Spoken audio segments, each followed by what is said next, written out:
Hey, what's up, everybody? Chris here, and I'm filming this review in my car because both of my kids are on spring break and the dog's acting a little bit crazy this afternoon. And so sometimes it's hard to get a quiet space to do a video review, but I did take my children to see Godzilla X Kong or Times Kong, The New Empire. There's a lot of Empire movies with Ghostbusters, Frozen Empire, and then this one.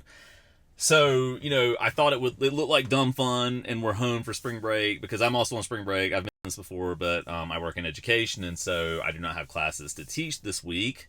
And so we went to see it, and I enjoyed Godzilla versus Kong, the one that was the immediate predecessor to this one, which I think that was released in 2021. I'll add a correction if that's not right, but I think it was 2021.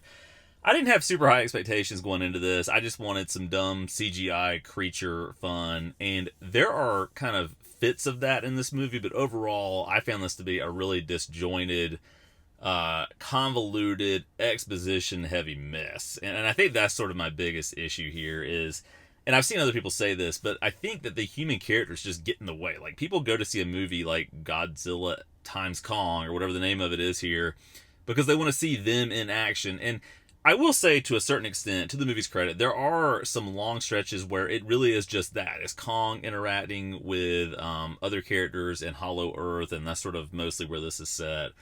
And so there are times where the movie kind of allows those CGI characters, Godzilla, Kong, Mothra, not to be too spoiler heavy here, but some of these other characters that are in this, to just sort of interact in a way that we can actually sort of glean what's going on here, which is kind of an interesting take on this. And I would say, if nothing else, even though I do not think this is a good movie and I'm not going to recommend that you go see it in a theater, it's totally fine watching it at home, but I don't think it's worth the cost of a movie ticket. But one thing I will say is that in some ways this is kind of a proof of concept of what may be possible if someone were to just sort of do away with the human characters and just create a 2 hour long CGI monster bash type of film and let those characters interact. I would be totally fine with that.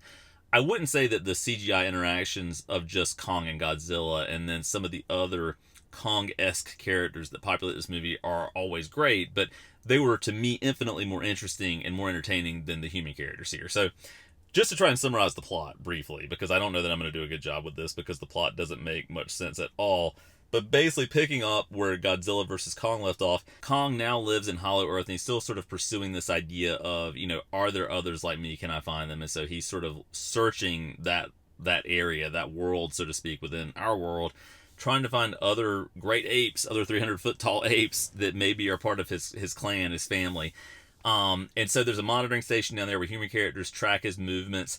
Meanwhile, Godzilla is on Earth, mostly kind of dormant, not causing too many issues, but suddenly he senses some kind of danger and he starts drawing in radiation from a lot of different sources. One is a nuclear facility, one is taking on another Titan who lives in the Arctic Circle.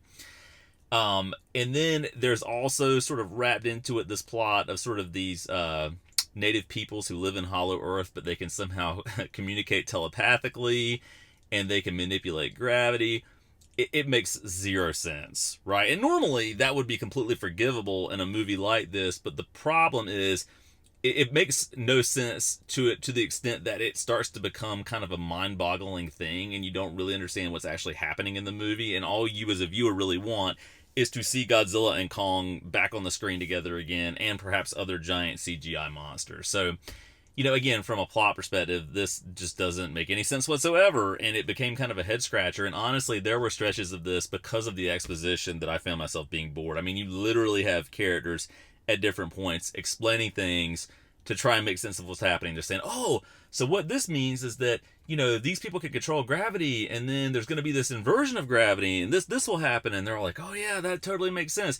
There's a lot of sort of drawn out scenes like that completely just derail any sense of pacing. And because of that, and I think because some of the CGI sequences of the monsters fighting and things like that just aren't that great or memorable, it felt just like a boring movie, really. I mean, there's just nothing all that memorable here. I mean, I'd rather go back and watch Godzilla vs. Kong another few times before this. And I watched that one last night to get ready for this one because I had seen it, but it had been a few years. And I found that one mostly entertaining. This one, not really at all. Like, I don't know, like, I've seen some people have had a good response to it, but I just found it to be mostly completely forgettable. But I think there is the promise for the Godzilla Kong franchise that's sort of, nested into this of having sort of a full CG movie of just them. I think that would be kind of a gutsy thing for a studio to do, but I think people would respond to that way better than what they've currently given us with this entry. So, whether or not they're going to make future movies obviously depends on how this one does. And I think it had a really good and strong opening in box offices, but I'm not going to be really rushing out to see this. Both my kids, one of them's going to be 10 in a couple of days, actually. One of them's 13. They both said, it was kind of enjoyable. They said, I'd give it a 6 out of 10. And I think when you can't really entertain, someone that's about to be double digits, a 10-year-old and then a teenager, that maybe says something about the worth of the movie, but I found it completely forgettable. So anyway, if you've seen Godzilla X Kong or Times Kong, let me know what you think in the comments below. And as always, thanks so much for watching.